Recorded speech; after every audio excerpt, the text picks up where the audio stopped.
Salut tout le monde, la marque Fifine ou Fifine m'a envoyé ce micro USB qui va fonctionner sur un ordinateur, donc ça peut servir dans plusieurs cas. Déjà si vous faites du streaming, si vous voulez améliorer votre audio, ça peut servir aussi si vous faites tout comme moi beaucoup plus de réunions sur des logiciels tels que Microsoft Teams, Skype ou Webex pour avoir un meilleur son. Et puis aussi tout simplement pour faire des voix off sur les vidéos YouTube ou autres, du coup d'avoir un meilleur micro pour enregistrer toutes ces voix. Donc dans cette vidéo, on va voir différents cas. Je vais comparer ce micro avec mon micro casque Logitech, le comparer avec le micro interne d'un ordinateur portable et le comparer pour les voix off avec le micro que j'utilise habituellement.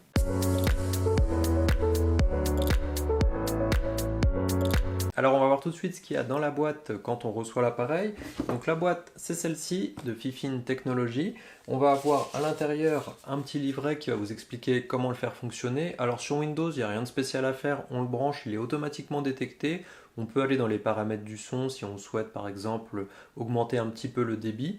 Et puis voilà, donc rien de particulier à faire. Sur Mac c'est censé fonctionner aussi, c'est ce qui est écrit dessus. Je suppose qu'on pourra le faire tourner aussi sur Linux et surtout n'importe quel système d'exploitation avec un port USB. On a aussi une petite carte avec différents liens qui vous renvoient vers des vidéos YouTube pour vous expliquer comment le faire.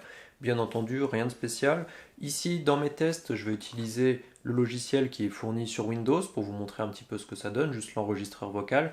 Bien sûr, si vous voulez faire des vidéos avec un son encore meilleur et peut-être venir modifier plusieurs paramètres, vous pouvez utiliser des logiciels gratuits comme Audacity pour vraiment entrer dans les détails du son. Ici ça ne sera pas le cas, on va juste voir un petit peu ce que ça donne en utilisant l'outil de base de Windows. Alors je vous affiche les caractéristiques si ça vous intéresse au niveau du bruit, des décibels, etc. Au niveau de l'appareil en tant que tel, on a un câble qui fait à peu près 2 mètres, donc c'est pas mal, parce qu'on peut venir le cacher un peu plus loin si la tour de l'ordinateur est un petit peu aussi éloignée sur le bureau.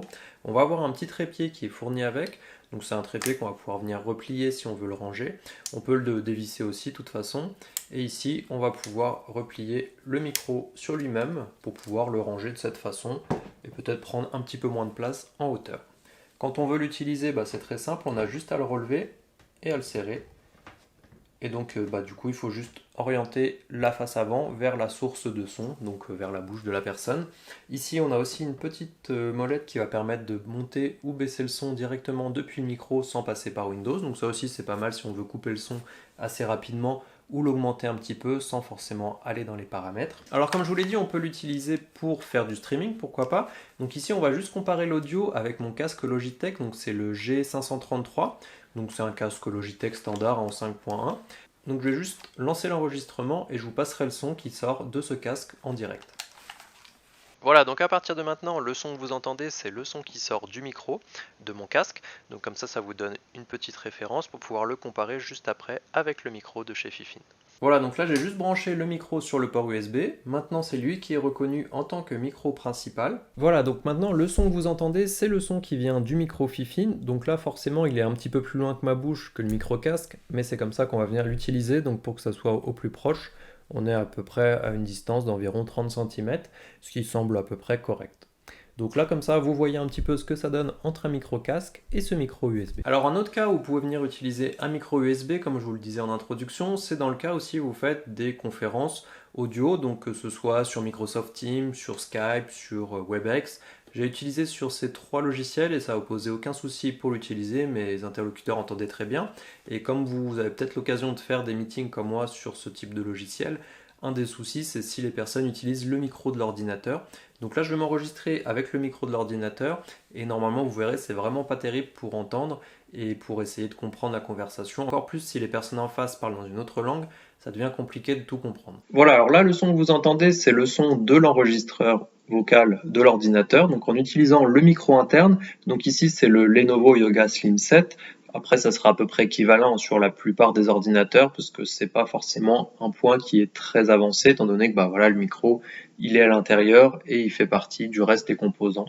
Donc voilà, donc là ça vous donne un petit peu une idée de ce que ça donne si vous l'utilisez sur un logiciel type Microsoft Teams, Webex ou Skype. Comme ça vous pouvez comparer entre l'ordinateur et son micro interne et ce micro USB. Alors j'ai pas encore testé moi pour vérifier un petit peu le son, ça se trouve le son de l'ordinateur est pas si mal que ça, donc je le verrai au montage, donc n'hésitez pas à me dire dans les commentaires qu'est-ce que ça donne, est-ce que c'est vraiment mieux ou pas avec ce micro USB.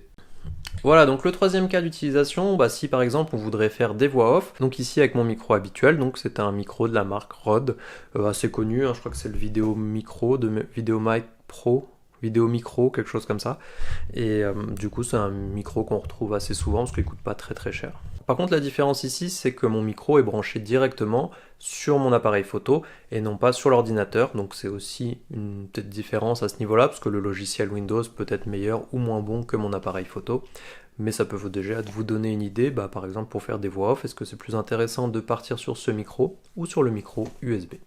Et encore une fois, cette fois en repassant sur le micro Fifine ou Fifine, je ne sais pas comment on dit, et donc bah, ça vous permet de comparer un petit peu parce qu'on pourrait l'utiliser par exemple pour faire des voix off ou des choses comme ça quand je fais des passages sur mes vidéos pour venir enregistrer du son par-dessus. Donc ici, tous les tests que j'ai faits, c'est en mettant le micro à la moitié, si on prend la petite molette qui est juste ici, pour vous donner une idée. Voilà, donc je vais terminer sur ce micro-là, j'espère que le son sera correct à la fin de la vidéo. Dites-moi en commentaire ce que vous pensez de la qualité audio de ce micro. Est-ce que c'est quelque chose qui pourrait vous utiliser dans les différents cas que je vous ai montrés? Est-ce que vous pensez aussi à d'autres cas que ça pourrait être utile, d'avoir un micro USB de la sorte, autre que les trois cas que je vous ai montrés? Donc dites-le moi en commentaire et on se voit dans la prochaine vidéo.